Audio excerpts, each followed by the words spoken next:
حضور نے فرمایا جب میت کو دفن کر کے فارغ ہو جاؤ تو اس کی قبر پر کھڑے رہو.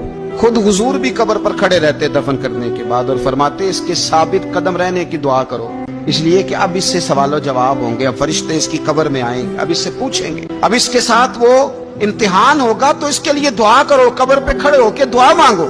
ایک حدیث میں فرمایا کہ اتنی دیر دعا مانگو، اتنی دیر دعا مانگو کہ جتنی دیر اونٹ ذبح کر کے کھال اتار کے گوشت بنا کے، اونٹ ذبح کرنا سب سے زیادہ مشکل ہے، اونٹ ذبح کر کے کھال اتار کے گوشت بنا کے بانٹ دیتے ہو، اتنی دیر مرنے والے کی قبر پہ کھڑے رہ کے دعا مانگا کرو، کیونکہ اب فرشتے آئیں گے، سوال و جواب ہوگا. مصنف عبدالرزاق میں حدیث ہے کہ ایک بندے کو صرف ایک کوڑا مارا گیا تھا قبر میں، تو اس کی ساری قبر میں آگ بھڑک اٹھی. تو پوچھتا ہے کہ یہ ایک کوڑا مجھے کیوں مارا گیا؟ تو انہوں نے کہا ایک وجہ تو یہ تھی کہ تو باقی پلیدی کا خیال نہیں کرتا تھا، اور دوسری وجہ یہ تھی کہ ایک دفعہ ایک مظلوم نے تجھ سے کہا تھا میری مدد کر، اور تو مدد کرنے پہ قادر تھا، تیرے اندر ہمت تھی، اور تو اس کی مدد کے لیے تیار نہیں ہوا. وہ ہمارا مشہور فکر ہے نا کہ سانو کی لگے پرائی لڑائی پرائی آگ نو اسی گھر کیوں لے آئیے. تو وہ جو ہمارا خاص معاملہ ہے نا کہ کسی کی مدد نہیں کرنی، وہ ہمیں خراب کرتے، ہمارے حالات بگڑ جاتے ہیں. مدد کرنے پہ قادر ہوتے ہیں پر کسی مظلوم کی مدد، ایک کوڑا لگا تو پوری قبر میں آگ بھڑک اٹھی.